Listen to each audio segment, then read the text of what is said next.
অন্নদায়িনী অন্নপূর্ণা। যিনি ভবানী তিনি অন্নপূর্ণা।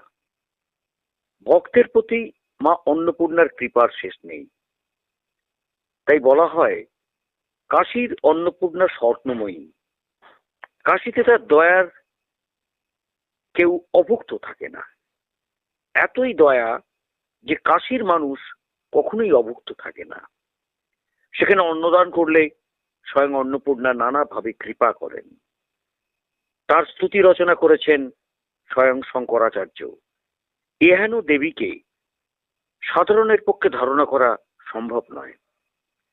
কাশী ঘণ্টে লেখা আছে যে কাশী খণ্ডে যে লেখা চৈত্র মাসের শুক্লপক্ষের অষ্টমী তিথিতে দেবী ভবানীর চারপাশ কোনো ভক্ত যদি 108 বার প্রদক্ষিণ করেন তাহলে পাহাড় পর্বত সমুদ্র দ্বীপ আশ্রম সহ সমস্ত পৃথিবীর তীর্থ ভ্রমণ করে যায়। শুধু এটুকুই নয়, তার কৃপায় চিরকালের জন্য অন্য চিন্তা দূর হয়। অন্নপূর্ণা সাধকের ব্রহ্ম ক্ষুধা নিবারিণী। অন্নপূর্ণা মহাত্মায় অভিভূত সাধারণ মানুষ, রাজা, কবি, সন্ন্যাসী থেকে যুগ যুগান্তব্যাপী ঋষি, মুনি, দেবতাদি সকলেই। সুতরাং এই যে অন্নপূর্ণা পুজো যেটা এসছে, আমরা দেখব যে অন্নপূর্ণার যে মাহাত্ম্য সেটা একটু বলার চেষ্টা করব এবং সেই সঙ্গে দেখে নেব যে অন্নপূর্ণা মানেই তো কাশীর অন্নপূর্ণা মা আর ওদিকে বাবা বিশ্বনাথ। আমরা দেখাবার চেষ্টা করব যে আমরা যদিও এখন বিশ্বনাথ মন্দির বা কাশীর যে মায়ের যে মন্দির অন্নপূর্ণার মন্দির এখানে ছবি তোলা যায় না, নিষেধ আছে, এবং সেক্ষেত্রে আশেপাশের পরিবেশ, কেননা বেনারসের সবচেয়ে যেটা আসল ব্যাপার সেটা হচ্ছে গঙ্গা। এই যে গঙ্গা, তার যে ঘাট, এটি হচ্ছে বেনারসের আইকন। সেক্ষেত্রে আমরা দেখাবো যে সকাল থেকে কিভাবে যে ভক্তরা তারা স্নান করে এই অন্নপূর্ণাতে তারা মন্দিরে যাবে এবং বিশ্বনাথ মন্দিরে পুজো দিতে যাবেন। আমরা আশপাশটা সবটাই দেখাবো, কোন পথ দিয়ে তারা যাচ্ছেন তাদের সঙ্গে কথা বলার চেষ্টা করব।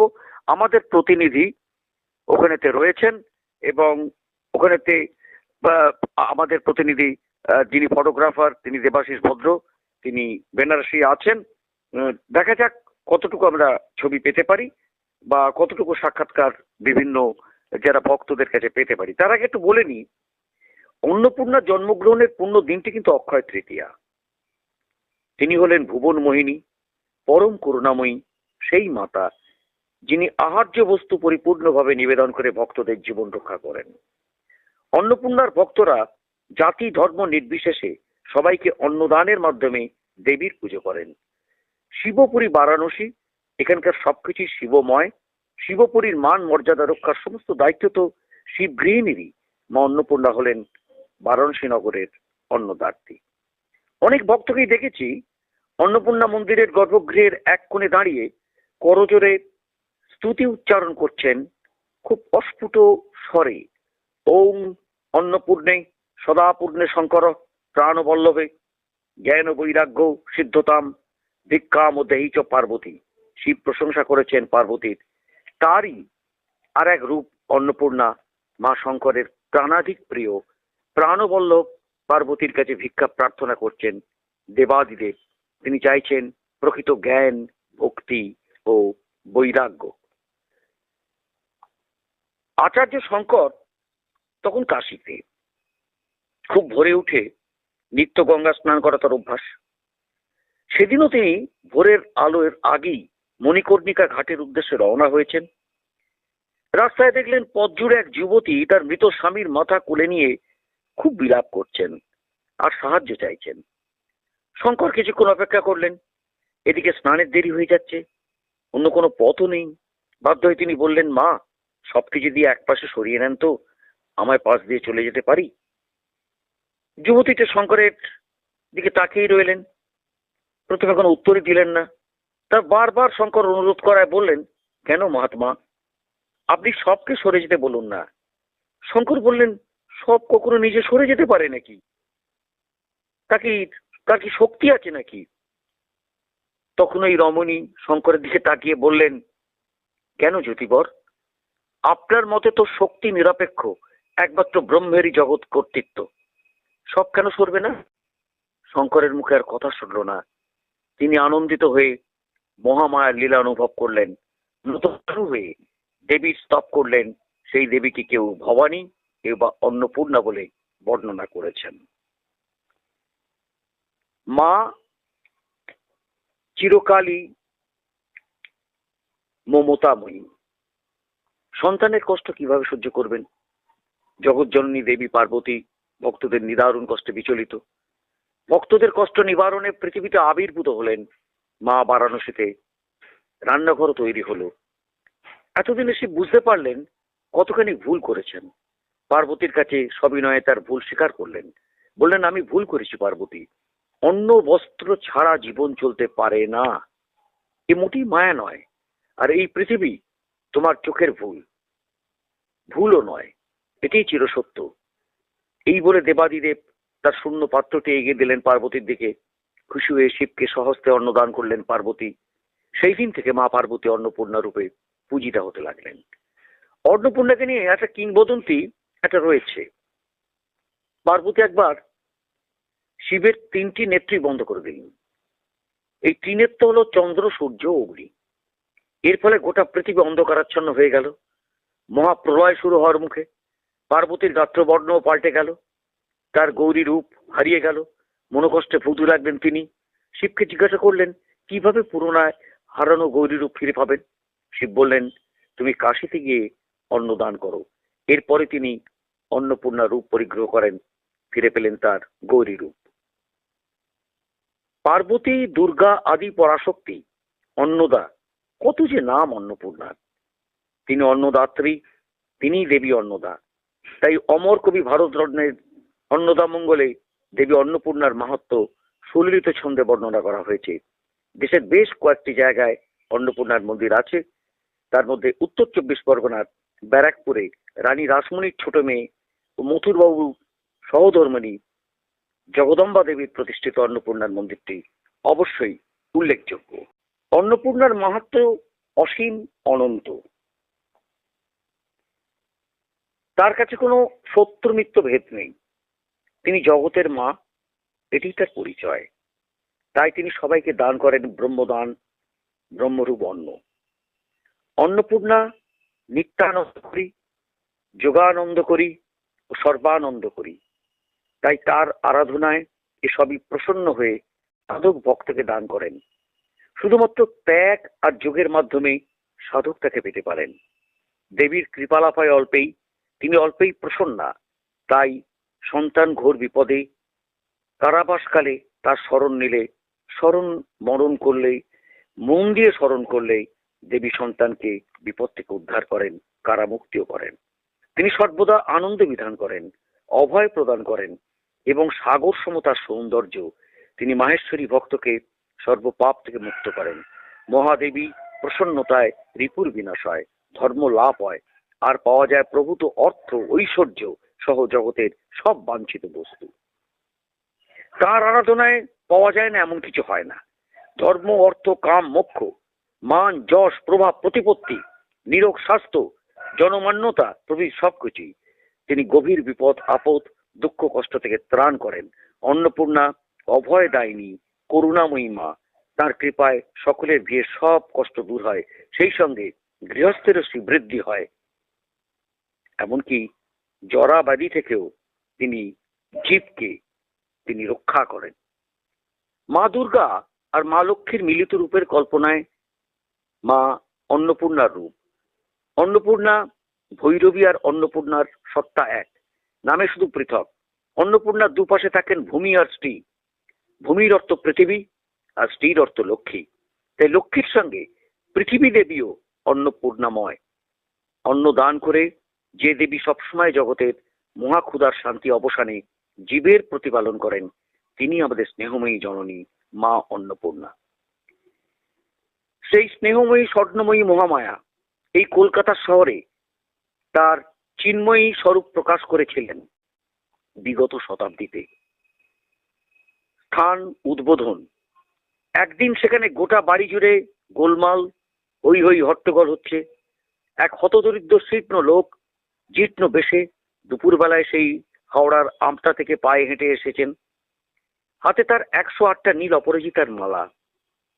তার এখানে আসার উদ্দেশ্য হলো মাকে দর্শন আর তার শ্রীচরণে মালাটি নিবেদন।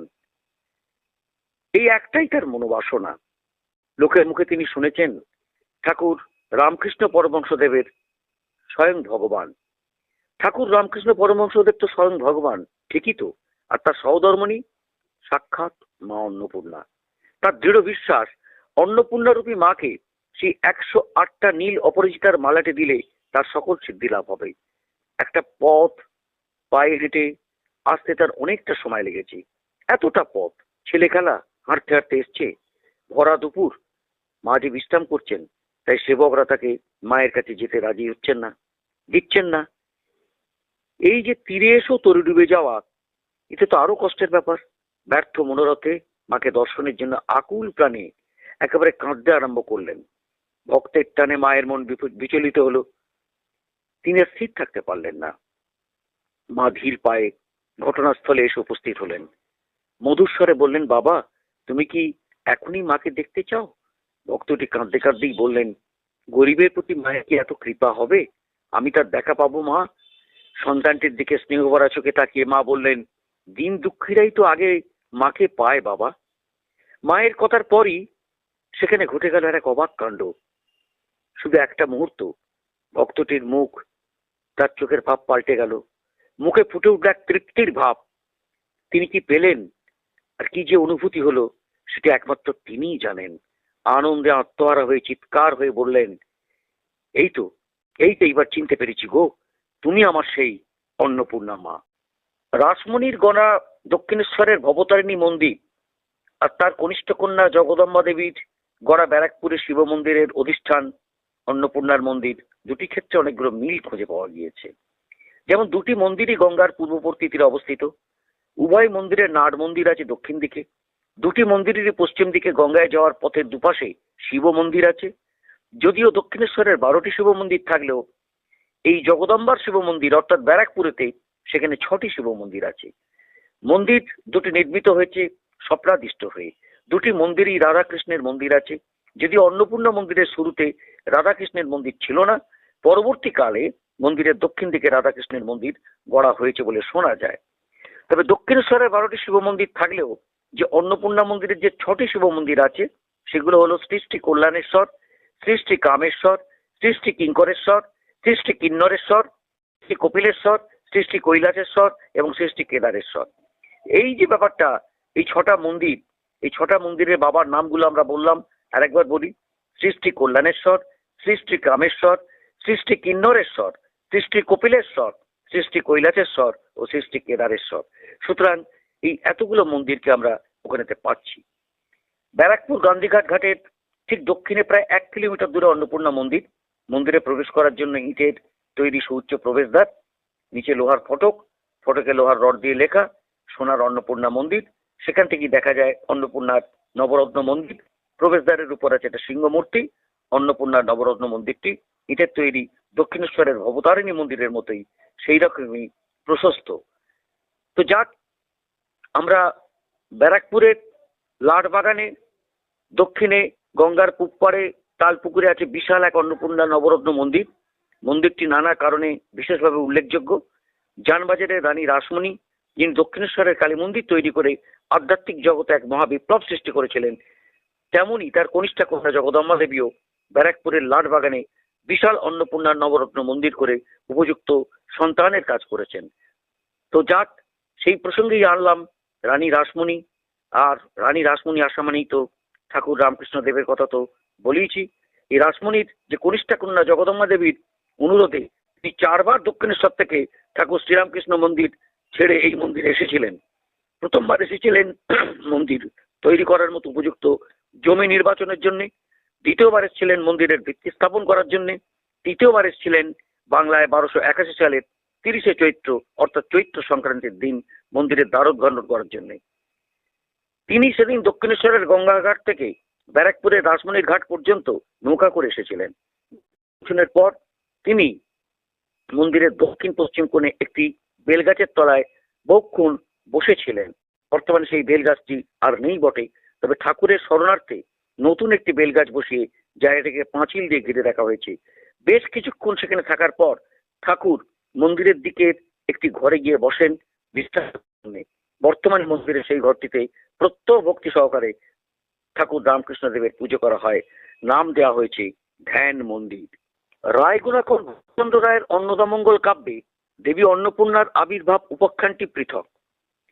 গিরিরাজের আদরের দুলালী পার্বতী রাজকন্যা হয়েও তার বিবাহ হয়েছে শ্মশানচারী নেশাপ্রিয় ভিখিরি শিবের সঙ্গে। অতিগৃহে পার্বতীর কষ্ট একসময় সহ্যের সীমা ছাড়ালো। রাগে দুঃখে ক্ষোভে অভিমান, তাই পার্বতী চলে এলেন পিতা হিমালয়ের কাছে। পার্বতীর শয়নে স্বপনে জাগরণে একটাই চিন্তা, কিভাবে পতি মহেশকে জব্দ করবেন।